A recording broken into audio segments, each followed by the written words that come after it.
Frog and Toad Together by Arnold Lobel. A list. One morning Toad sat in bed. I have many things to do, he said. I will write them all down on a list so that I can remember them. Toad wrote on a piece of paper a list of things to do today. Then he wrote, "Wake up." I have done that, said Toad, and he crossed out "wake up." Then Toad wrote other things on the paper.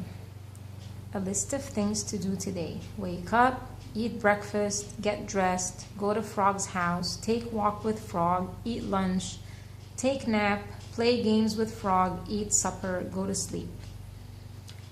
There, said Toad, now my day is all written down. He got out of bed and had something to eat. Then Toad crossed out eat breakfast. Toad took his clothes out of the closet and put them on. Then he crossed out get dressed. Toad put the list in his pocket. He opened the door and walked out into the morning. Soon Toad was at Frog's front door. He took the list from his pocket and crossed out go to Frog's house. Toad knocked at the door. "Hello," said Frog. "Look at my list of things to do," said Toad. "Oh," said Frog, "that is very nice." Toad said, "My list tells me that we will go for a walk." "All right," said Frog, "I'm ready." Frog and Toad went on a long walk.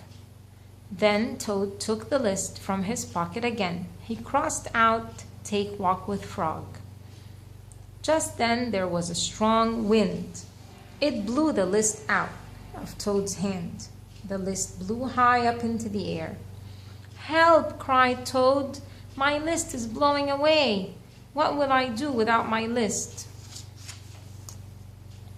"Hurry!" said Frog. "We will run and catch it." "No!" shouted Toad. "I cannot do that." "Why not?" asked Frog. "Because," wailed Toad, "running after my list is not one of the things that I wrote on my list of things to do." Frog ran after the list. He ran over hills and swamps, but the list blew on and on. At last Frog came back to Toad. "I am sorry," gasped Frog, "but I could not catch your list." "Blah," said Toad. "I cannot remember any of the things that were on my list of things to do. I will just have to sit here and do nothing," said Toad. Toad sat and did nothing. Frog sat with him. After a long time, Frog said, "Toad, it is getting dark. We should be going to sleep now." "Go to sleep," shouted Toad. "That was the last thing on my list." Toad wrote on the ground with a stick, "Go to sleep." Then he crossed out go to sleep. "There," said Toad, "now my day is all crossed out." "I am glad," said Frog. Then Frog and Toad went right to sleep. The end.